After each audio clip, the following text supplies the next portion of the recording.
GupShup with Gurpreet Sarin. What's going on, everyone? My name is Gurpreet Sarin. Welcome to another episode of GupShup with Gurpreet Sarin. Have an awesome and very unique guest for y'all today who goes by Runjeet Singh. Runjeet, how's it going? Yeah, good. Thanks for having me. Thank you for having me, man. I've seen your exhibit so far. It looks very beautiful. Thank you. You specialize in, let me see if I got this correctly, Asian arm and armory. Arms and armor. Asian arms and armor. For someone who doesn't know what that is, how would you describe it? Arms relates to weapons. Okay. Swords and daggers and maces and axes. And then armor relates to protective, so body armor, helmets, shields, that kind of thing. And how? But related objects as well. Okay. Oh. So, you know, powder flasks, and the Indians were ingenious in making any object related to arms and armor look beautiful. So related objects as well. How did you get started in this kind of craft? So I, at probably 18, 19, practiced some martial arts. Okay. Some Indonesian martial arts. Wow. Which required the use of swords, weapons. And then I went on to Shastra Vidya, which is Sikh martial arts. Yes. And you know, I was using swords to practice with, and I bought one sword, and then it was two, and then three, and it just got out of hand. Yeah. And I had my own little armory at home. Yeah. So and then I sold one on eBay, and you know, I made £50 profit. Nice. Hey. And I thought, hey, this could fund my collecting. Of course. And so I was initially a collector. Yeah. And only until much later I turned it into a profession and a way I could make make a living. Of course. When you were younger, were you ever the kind of person who just like collecting objects of various kinds? Like I collected Pokemon cards or rocks. Yeah. Were you ever a fan of that kind of stuff? Yeah. So I was a fan of collecting the World Cup stickers. You guys call it soccer. The correct term I think is football because you hit it with the foot. Exactly. Yeah, of course. Yeah. So I would collect the kind of Panini football stickers. Okay. Yeah. So nice. Yeah, I guess so.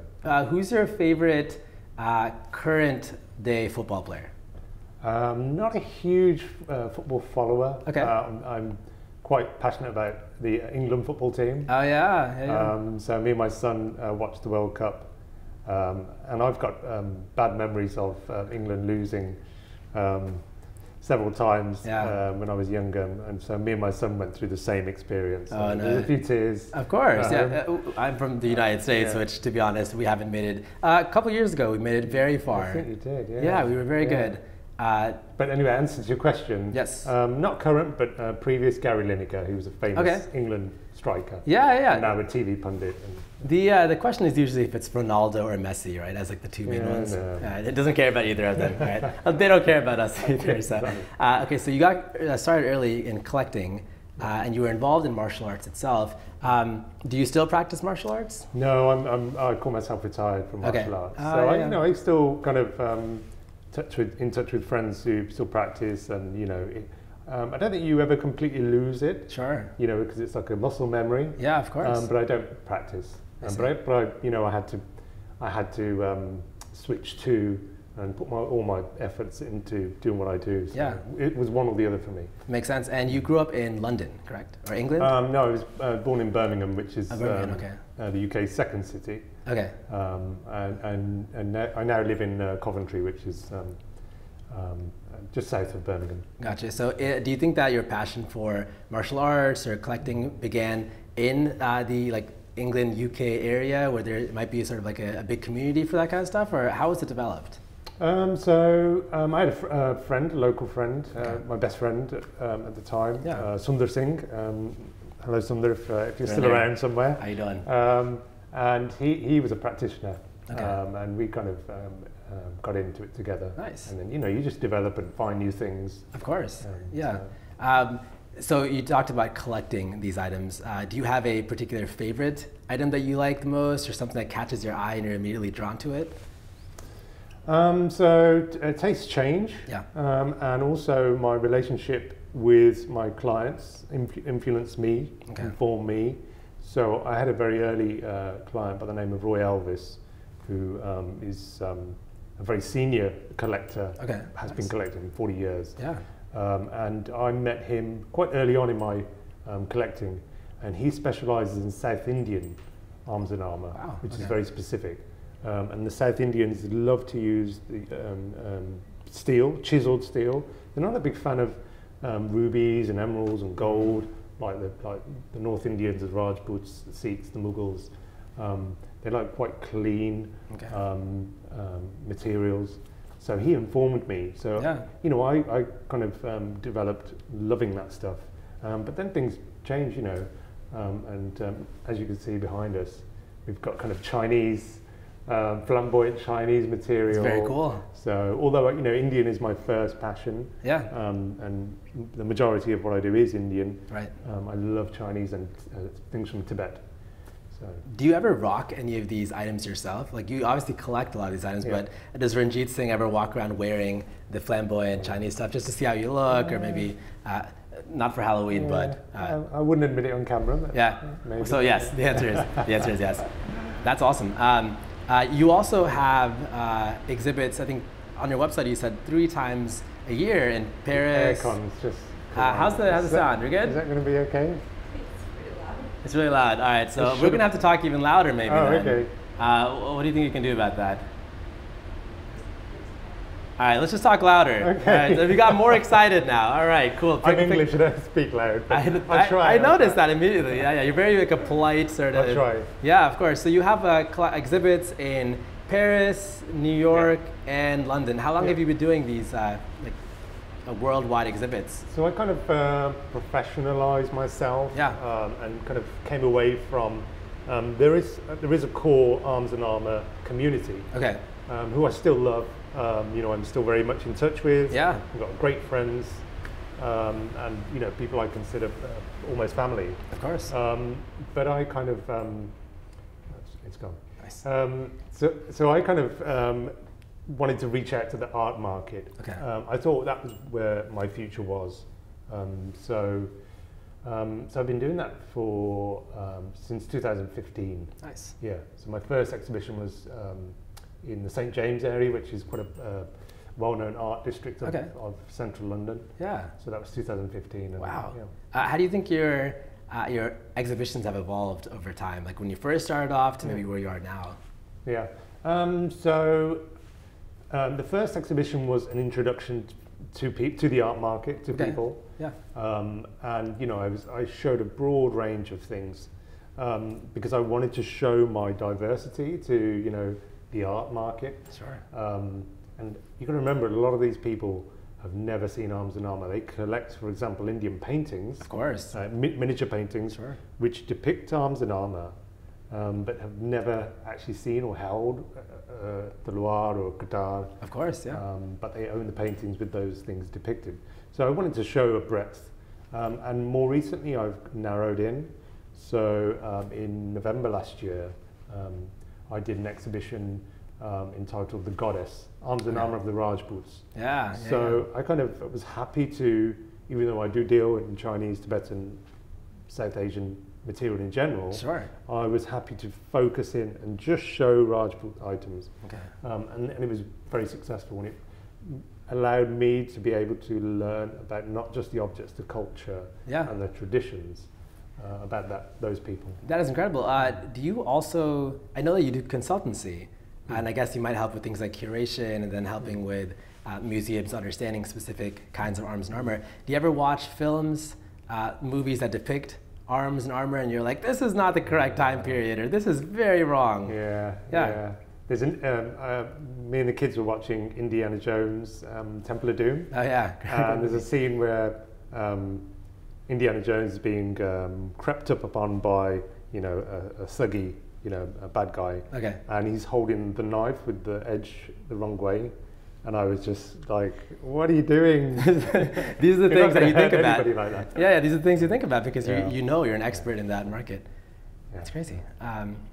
Here's a question for you. Unrelated to your British accent, but do you know anything about Harry Potter? Are you like a Harry Potter fan? I wasn't until I had kids. But now I'm firmly a Harry Potter fan. And are you authentically a fan, or you became a fan because your kids are interested?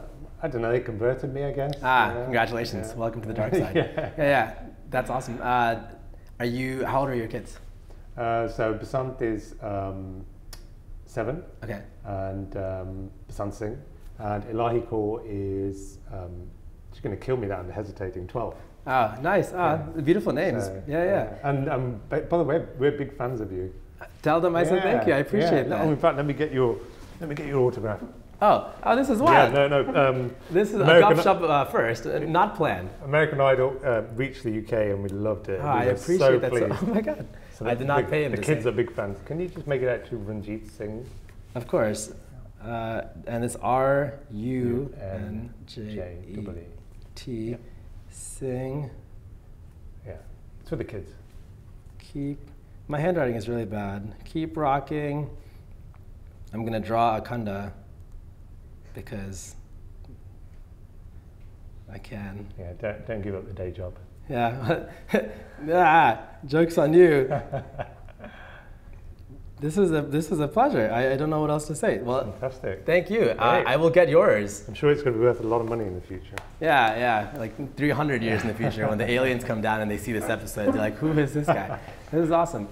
So aside from that, I know you do cataloging as well, and I saw some of your catalogs online. Walk me through that process.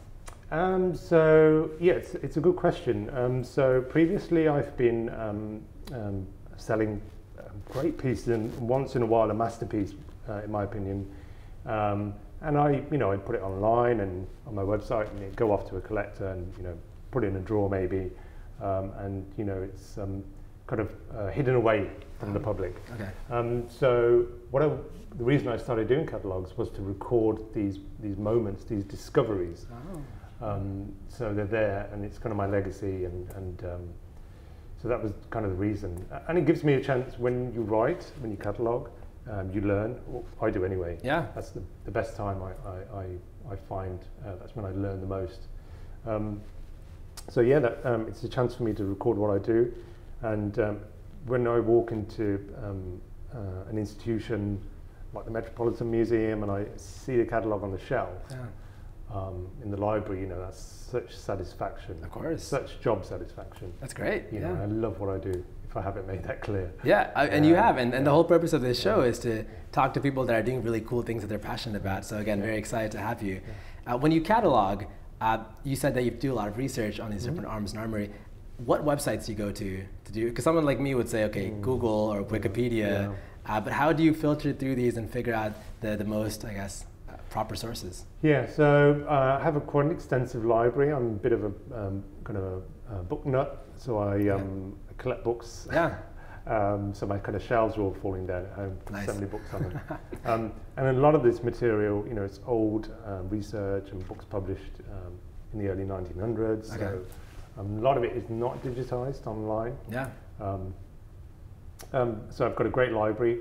And then people like the Metropolitan Museum and now some of the British museums, Victoria and Albert, Royal Armouries, Royal Collection, are digitizing their collections. Wow. Okay. So you can find similar examples.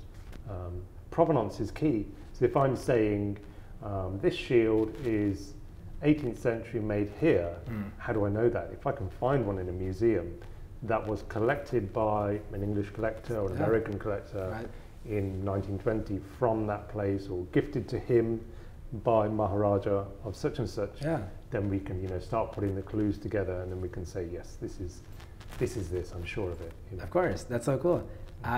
You told me on the phone not to discuss certain topics, for example, like where specifically your items come from or how much they cost. Trade secrets. Trade secrets. But if someone were curious to ask a little bit about that, what information can you provide them? What's your question? I guess where do you procure some of these items, and then cost-wise, what's like a healthy range that you can tell without having to attack them with one of your amazing weapons? So I purchase. I love to purchase from old collections. Okay. So when a collector has had something, and he's loved it and he's cherished it for his lifetime, and the time has come where he wants to pass it on. I'd love to take those things and give them the exposure they deserve. And some collectors love that. Yeah. In fact, there's 2 or 3 items in this exhibition that I bought on the agreement that I would publish them in a catalogue. Oh, okay. And the collector bought them in London in the 70s, and now So we finally gave them some exposure. Of course. So I love to buy from collectors, but also from auction, other dealers. You know, it really is kind of a big family. In terms of pricing, it depends. I do this on a professional level and yes. Supply to some great museums and the best collectors. Yeah. So they want the best. Yeah, of course. So the price range is fairly high. But entry level, if you were to go to an antiques fair or an auction, you could start in this field at dollars, $300 you could literally start. Yeah. You know, but we're talking thousands of dollars if you want to start a real collection. Gotcha. And what's the process for? What is the phrase when you have to take care of a valuable item? Is that what curating is? Or like protecting an item, making sure it lasts long? I'm not very good. I'm not very responsible myself. Okay. So I'd probably destroy things very quickly. Okay. I've had these pans for like 6 months and they already have like holes in them. But yeah, what is the process like when it comes to dealing with arms and armory and just protecting it? So you've got to remember most of these things, for example, if you look around, we've got kind of 16th, 17th century objects. Yeah. And they're pretty good condition. So they're kind of built to last, but you do have some responsibility in looking after them. So it depends on the material. So iron, you have to keep away from moisture. Yes, iron rusts. Yes, yes, exactly. Nice. And then organic materials, you keep away from sunlight, away from damp, away from heat. But no, that's something, especially with a new collector, I go through with them, so they know how to look after something. I see. And now, unfortunately, maybe in the IGTV session, when you show me how to hold a sword, we can also go a little bit around the exhibit. Unfortunately, the viewers and the listeners aren't able to see 90% of this really awesome exhibit you got going on. But describe the theme for your exhibit here in New York, and just walking through the process of putting everything together, even the wallpaper, all the art and design. Mm-hmm. How did Runjeet Singh do it? So the theme comes about quite often by the procurement of one or two objects. Okay. So I purchased this Chinese helmet. I'm not sure if the camera can see it. But along with some kind of jade, Indian jade, Mughal jade items. Okay. And then you start to build a theme of this was worn by a very high-ranking general in the Chinese royal courts in the 19th century. That's incredible. And the jades were most likely worn by noblemen in the Mughal courts. Okay. So you have this theme of royalty, the royal courts. So treasures from Asian Armories is the theme of the title of the exhibition. So I try to kind of curate a group of items which would have been used in the courts and seen as treasures. Yeah.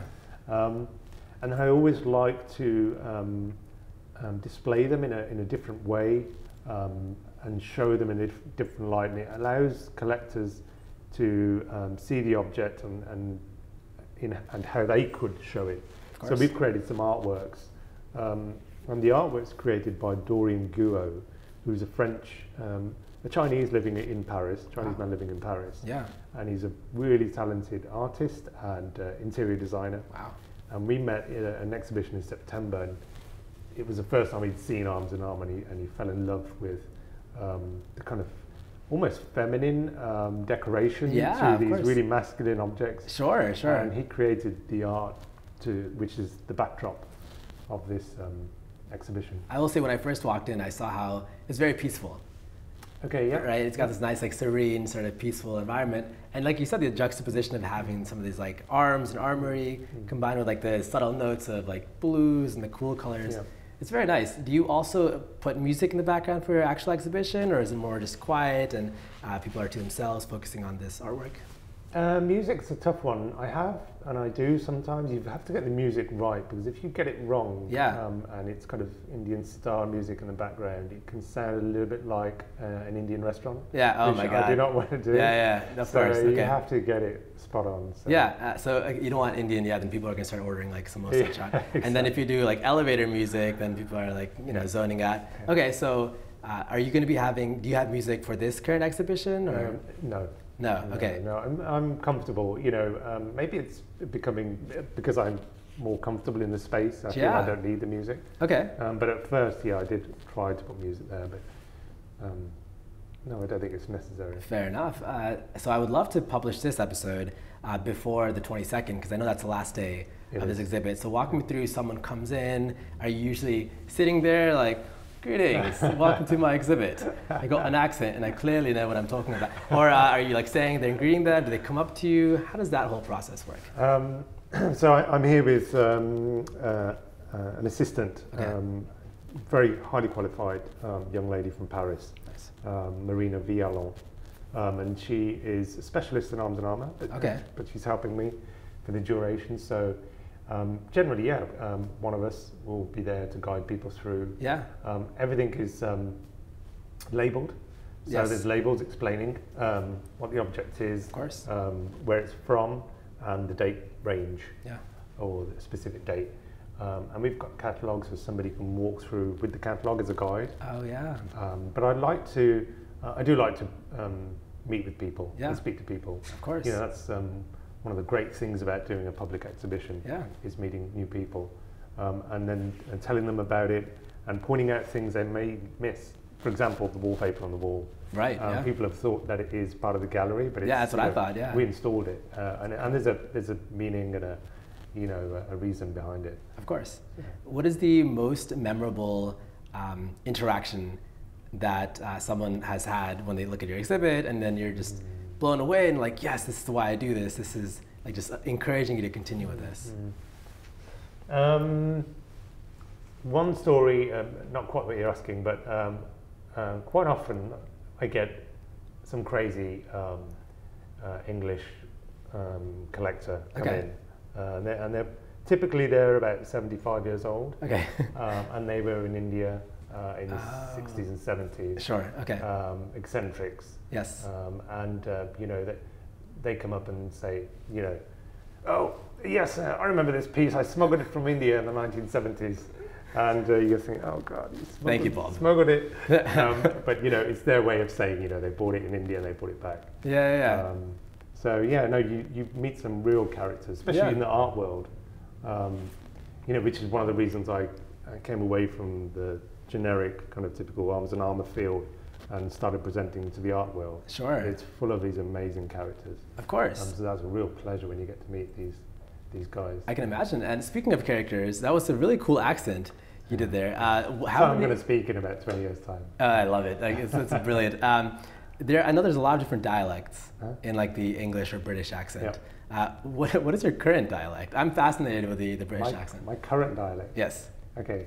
So are you assuming that my dialect changes, or? I guess your dialect. Okay, what is that compared to other dialects? Yes. So I'm from the Midlands. So I would have been brought up with a Birmingham accent, which is I'm not going to try and do it, but we were from kind of South Birmingham, which is very different to the Black Country. Who speak a bit like this, you know. Oh yes. So you probably had it on the TV. Of course. Yes. So it wasn't that bad, but there was a slight twang to it. And then I moved further south, and you know, the accent dies out a little bit. Then there's like the Cockney accent, I think. Yeah, like apples and pears. Apples and pears. Oi. What's going on, innit? No. So Cockney rhyming slang is a phrase that rhymes with what I'm trying to say. I'll give you an example. What's apples and pears, stairs. Oh, I thought this was your grocery shopping list. Okay, apples and pears, stairs. Yeah. What does that mean? So I'm going up the apples and stairs. Apples and pears, I'm going up the stairs. Oh, that's a thing. Yeah. Wow. Okay. She's got a nice pair of pork pies. She's got a nice pair of pork pies. Yeah, be careful. Yeah. Because pies. Eyes. Yes. There you go. A gentleman. Yeah, there you go. Nice. That I'm learning so much. All I know about we're talking about British accents. The only thing I know is obviously Harry Potter. Very passionate. There's also that Great British Cook-Off show, is it, or Family? Great British Bake Off. Yeah, the Bake Off. Yeah. Do you watch any of these shows? I might do. Yeah. What about? It's not the kind of thing you know. heterosexual man normally admits to doing, but yeah. Now that I'm engaged, I watch many shows that I wasn't sure that I would watch. But I think I like those kind of shows because they're more peaceful, less dramatic than like the American version of reality shows. Yeah. They go bum bum bum bum, and then they cut to commercial, and they're like, "Who's gonna get married now?" No one knows. But yeah, the other thing I like about English people is they're very good at acting. And some of like the best actors, the actresses, the sirs, they're all very. Are you also interested in films? Do you also watch movies, TV? Yeah, a little bit. Yeah. What other form of art are you interested in? I love the emerging Sikh artists that seem to be coming through. So I'm talking the likes of Dilrani Kaur, who's English, settled in Texas, and Kirat Kaur, and there's so many to mention. Rupi, who's of course, on the East Coast, I believe. Yeah, so Rupi, we saw her concert in, I think we saw it in DC itself, where I'm. And now she's from like Canada. It's really cool. I will say with social media, it brings everyone a lot closer together. So I know you also know some people from the DC area as well. I think you're like Sunmit, Roots Gear. Do you have people contacting you, like sliding into your DMs on Instagram to like ask you questions or learn more about what you do? I got really good contact from Instagram. I've met some really fascinating people, had some strange conversations with people. Walk me through one strange conversation that you had. I had one guy a couple of days ago asking me about God and how he wants to drink white wine and shake his booty. You cannot make this stuff up, ladies and gentlemen. He asked me if I'd ever spoke to God, and I said yes, I've spoken to her. Okay, hey, and that threw him off. There's a phrase I once heard that was, if you want to make God laugh, you tell her you have a plan or something. That's interesting because God has her own plan or his own plan. But the white wine shaker booty thing, where did that come from? I don't know, bro. I don't know, but it was a long conversation. Yeah, that's really weird. Again, so this exhibit started, was it a couple of weeks ago? No, only a few days ago. A few days ago? The 13th. Wednesday the 13th. And what's been the response so far? Yeah, good, really good. Yeah. So you tend to have the really serious collectors, those, I call them like stamp collectors. Stamp collectors? They want to have every example of everything. Of course. Like a stamp collector. Yeah. And they are waiting at the door on the first day. Sure. For you to unlock the doors, so they can come in and pick the best objects, oh my gosh, the objects they need. Of course. And then you have a trickle of people who you haven't seen for a while, who want to come in for we do like a drinks party on the first night, so people come in to socialise. Of course, and then you have museum people coming through during the week. And a real mix. What is the process of like the PR or the marketing that goes behind you, let's say, setting up an exhibit and then communicating it out to folks that you're going to be in Paris or in England or in New York? What's that process like? So I tend to exhibit as part of recognised festivals. So at the moment it's Asia Week New York, which is a recognised and organised event. Yes. And they produce a guidebook, and if you are able to get through the selection process and pay the fee, then you are included in the guidebook. And then you have people walk around with the guidebook and follow the map around. So they may not be here to see you, but they may be here to see another gallery in the building. But they come across you when they come in. So that's how you get to meet really interesting people. That's awesome. What is your favorite piece in this exhibit? I often ask artists what their favorite song is, etc. And I imagine it's kind of like your children where you can't really choose. But if you had to choose one piece in here that you love the most, I'm looking around, this stuff is incredible. What would you choose? It's not the most valuable thing I've got. And it's really geeky and academic.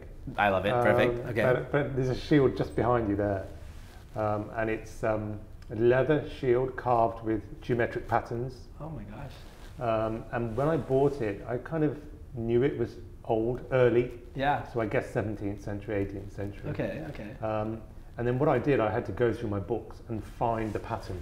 Yeah. So I knew if I found that starburst pattern with the flowers in between each star. It's beautiful, yeah. When I find the pattern, I will be able to say where it was made and when it was made. And looking through my books, I found 2 dishes, 2 Bidri dishes. So Bidri ware is made in Bidar, in the Deccan. Bidar, yeah, okay. And it was popular in the 17th, 18th century, right into the 19th century. Yes. Very much collected by Western collectors. Lots of the Western museums have examples.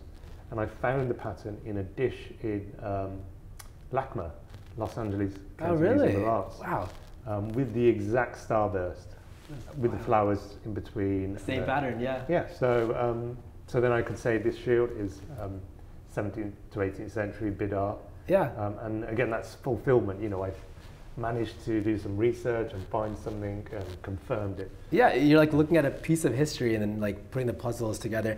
Do you ever have someone come up to you and say, that is incorrect? Like that is clearly not from the 17th century. This is clearly not right. You are wrong. And then you pull out your book and you're like, well, actually. You're convincing me with that accent. It's not bad, yeah? Yeah, no, it happens. Okay. I like to speak to my peers when I'm researching. Okay. So I've got a good kind of group of collectors, academics, museum people around me who I can consult if I'm not sure of something. But no, I mean that's healthy. If I have, especially if it's an academic, and he comes to me and he says, "Well, I don't completely agree with that," and you have a healthy debate. It's a healthy debate. Okay. Yeah, no, it's completely. No, I don't mind that at all. Oh, that's good. Yeah, it's less of a challenge, more of just like this conversation where you can discuss. Yeah. That makes more sense. I don't know. For some reason, I was thinking it'd be like an argument. Maybe only on television do they have those kind of. Yeah, maybe. Yeah. Nice. That's kind of Gordon Ramsey you're talking about. The other kind of. What are your thoughts on Gordon Ramsay? Do you think I was on American Idol, which is 99% not real because reality shows are not really reality shows. Do you think Gordon Ramsay is putting up this facade of this like super angry, aggressive guy, or do you think he actually is that angry? I think he probably exaggerates it, but I guess he is pretty angry. I guess it comes from somewhere. Yeah. Can you imagine the road rage? I don't know if he drives, but can you imagine like he just all over the place, people know to stay away from him because he's just screaming in their faces. He probably has a driver though. Yeah, he probably, You don't see Gordon Ramsay just driving like a Nissan Sentra or something. Probably not the kind of car he would drive. Let's see, so you have exhibits around what's the next step for you? You're obviously finishing this exhibit on the 22nd. Do you already have things lined up for where you want to go next? Do you have like publications coming up next, cataloging coming? What's the next project that you're working on? So my kind of formula at the moment is March in New York, September in Paris, and November in London. Okay. So Paris, I'm going to need a break after this is closed. Yeah. So I'm going to go home and probably go on holiday and just relax and spend time with the family. Of course. But then September, Paris. So nice. And dealing art in Paris is the best experience I've had dealing art. Really? Not so much, in terms of selling and making money. No, I mean the experience. The French really know how to live. It's not all work. That's true. It's a very American thing. Yeah, very kind of English. Yeah, true. So they, in England we'd grab a quick sandwich. I'm sure you guys at lunchtime and you get back to work. Yeah. There, they stop for 2 hours for lunch. Oh my gosh. They socialise and talk to each other, and it's in the art district, Paris Saint-Germain. Saint-Germain-des-Prés. And it's so we're on the 7th floor here. Yes. And people come in, but there it's all on street level. Nice. And the doors are all open. The weather's beautiful. Yeah. And you can stroll around and go and visit other galleries and oh my gosh. there's cafes and you can just sit down and have an espresso with somebody that you don't know. Yeah. So yeah, fantastic. I'm in Paris in September. Yeah, that is awesome. You described the sort of mannerisms or the personalities of people in Paris versus England and America. How would you say the responses from people as well, meaning are the connoisseurs of arms and armory in New York versus in Paris versus in England, would you say it's about the same, or are people more passionate about certain things in certain places? So England and Europe has, specifically for arms and armour, has the kind of most notable and older collector of arms and armour. Okay. So the big names of arms and armour, although many are now kind of retired or semi-retired. Yeah.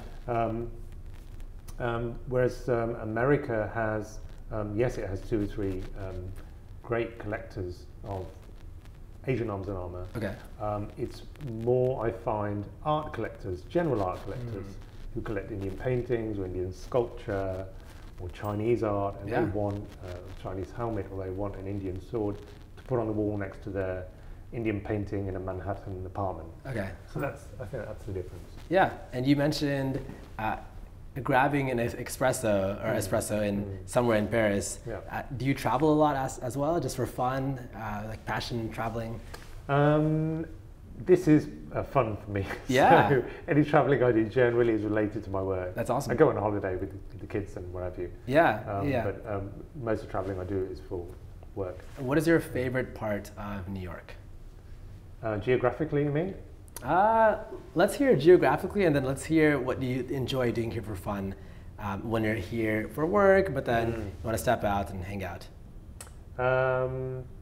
So geographically, I've got to say, I don't know New York that well. Okay. But I'm concentrated around the museums. So Oh, the yeah, Metropolitan of course. Museum. If I have a spare afternoon in New York, I'll go to the Met. Yes. And walk around and see things perhaps I've seen before, but there's so much there that you can go day over day and see something new. Have you been down to Washington, D.C.? Very briefly. Okay. Nothing of note. Yeah. Well, next time you are there, come through. We'll show you around, because there are a lot of museums in that area. There's also the White House, which is a very popular subject around the world. But yeah, there's a lot of museums, free museums. Are you drawn to art collections because you obviously have a passion for arts and crafts of that kind, and you sort of like draw your attention to certain kinds of art exhibits? Are you also just for fun checking out art collections as well? A bit of both. So, I go to a museum hoping to find something that I can relate to what I'm doing. Okay. So a missing piece in the jigsaw. Yeah. But also, as I say, I've got a bit of an interest in contemporary art and art in general. So, I don't mind going to an art gallery and having a look around. Yeah. What's the art scene like in England? First off, here's a question. What is the difference between London versus UK versus England versus Great Britain? Wow, you throw me off. Yeah. So are you asking the difference between England and Great Britain? And then UK and London. Okay. Oh, okay. I see what you mean. It's confusing, right? So quite often, not so much in America, but other countries, people say, "Oh, so you're from London?" Okay. No, I'm from the UK.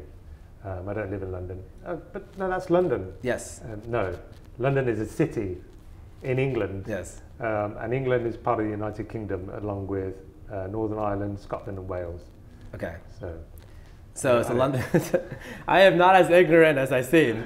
Okay. So everybody in Punjab, for example, thinks London is the UK. Yeah. And I know that London obviously is a big scene for like Punjabi culture and music and dance. Are you also a fan of that side of like the cultural Punjabi realm as well? I've got to admit, I'm a bit of a coconut. Okay. I have hold on. You're brown on the outside, white on the inside. Yeah, a little bit. Yeah, I'm not really feeling the Bhangra vibe. Fair enough. To be honest, I love old school Bhangra. I grew up listening to Kuldeep Manak and things like that. Yeah. And then a little bit into the 90s, kind of. I don't suppose you know who Alab, the British Bhangra band. I do. Oh, I think I've heard of them. Yeah. Apana Sangeet. Apana Sangeet. Apana Sangeet. Okay. I kind of grew up listening to that. But then I kind of, the new stuff doesn't do it for me. Sure, but you're a coconut. Yeah. This is interesting. Okay, so I guess do you appeal more to white people music? Like, how would you describe? How would you you said it? Well, how would you describe it? I guess so. And what I'm trying to say is, so kind of English music. Yeah. I'm comfortable with listening to English. If I'm going to listen to something, it'll just be. It'll be English music. Yeah. Here's a question. I do Instagram polls every now and then, and the most recent one I did was Jazzy B or Cardi B. It's got to be Jazzy B. Yeah. I don't know Cardi B very well, but I think I know who you're talking about. Yeah, it's the woman who doesn't wear very many clothes. Yeah, that's a one very easy and good way to describe her. Yeah. So Jazzy B. From all of the singers, he has a kind of a more traditional voice, right? He does, yeah.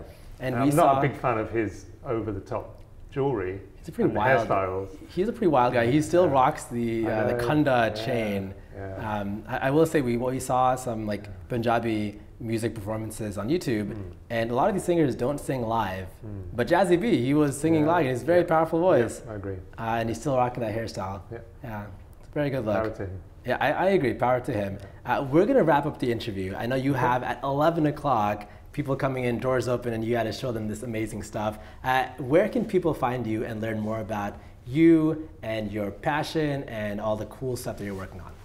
So 3 times a year, New York, London and Paris. Yes. And then I normally lock myself away and I have to go and buy things to put in my exhibitions. Yes. But I'm contactable on Instagram, Runjeet.Singh, Facebook, email, WhatsApp, all the usual. Awesome. And, by appointment. By appointment, yes. And Runjeet with a U, not an A. Exactly. Awesome. Runjeet, it has been a pleasure having you on my show. Thank you so much, sir. So much.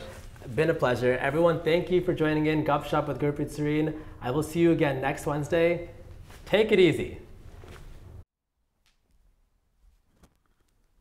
Hey there. Thank you for tuning in to another episode of GupShup with Gurpreet Sarin. If you enjoyed this episode, make sure to like, subscribe, and comment on YouTube. If you don't like watching things and want to listen instead, there is Apple, Google, and Spotify podcasts, so make sure to check me out there. And don't forget the most important feature, IGTV, where we have some cool interactive stuff with me and my guests. And if you like my outfit, check it out. Parna Boys, Parna Boyz. Got some really dope gear. Thank you, Parna Boys, for giving this to me. If you guys want to check it out, go to Instagram at Parna Boys and then also their website, parnaboys.com. Anyway, thank you again for tuning in. I will see you again next Wednesday.